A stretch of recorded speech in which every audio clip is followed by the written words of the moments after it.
সিলেট জেলা মহিলা দলের উদ্যোগে ৯ সেপ্টেম্বর ২০২৪ তারিখে বাংলাদেশ জাতীয়তাবাদী মহিলা দলের ৪৬তম প্রতিষ্ঠাবার্ষিকী উপলক্ষে এক আলোচনা সভা ও দোয়া মাহফিল অনুষ্ঠিত হয়। অনুষ্ঠানে সভাপতিত্ব করেন ফারজানা বক্স রায়না। উপস্থিত ছিলেন সিলেট জেলা মহিলা দলের অন্যান্য নেতৃবৃন্দ সহ আম্বিয়া বেগম, নাজমা বেগম এবং জাহারা রুবিন। আরও উপস্থিত ছিলেন ফাহিমা আহাদ কুমকুম। আমাদের শহীদদের রক্ত এখনো রাজপথে শুকায়নি, এখনো ঘা আছে বুলেট প্রাপ্ত সৈনিকদের গায়ে। তো সেই কথা চিন্তা করে আমরা এবারে আয়োজন করেছি শহীদ এবং আমাদের দেশের এই দুর্দশা থেকে মুক্তি পাওয়ার জন্য দোয়া মাহফিল এবং গরিবদের মধ্যে আমরা খাদ্য বিতরণ করব। একদিন আমরা অন্তত পক্ষে দরিদ্রদের পাশে দাঁড়ানোর চেষ্টা করব। উক্ত অনুষ্ঠানের সভাপতি ফারজানা বক্স রায়না বলেন, আমাদের দল এবং নারীর নেতৃত্ব আরও শক্তিশালী হোক, এটাই আমাদের কামনা। আমরা চাই নারীরা সমাজে এবং রাজনীতিতে আরও বড় ভূমিকা রাখুক।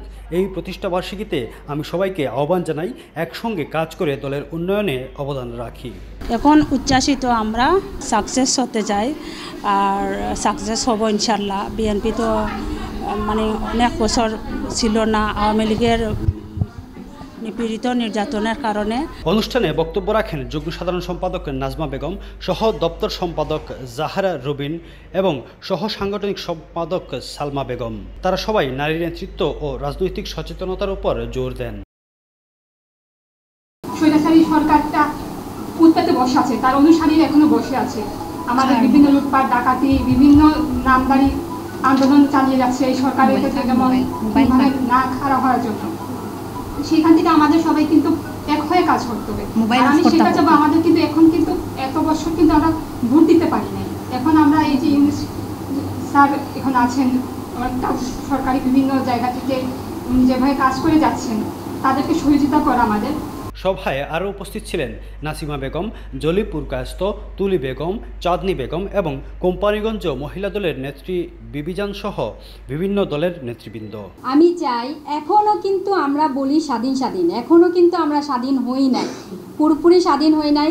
আপনারা জানেন এই ফ্যাসিস্ট সরকারের প্রত্যেকটা অফিস, আদালত, প্রশাসনে এখনও তাদের পাড়ায় পাড়ায় কিন্তু তাদের স্বৈরাচারের সহচারীরা, তাদের কর্মীরা, তাদের অনুসারীরা বিভিন্ন জায়গায় উৎপেতে আছে।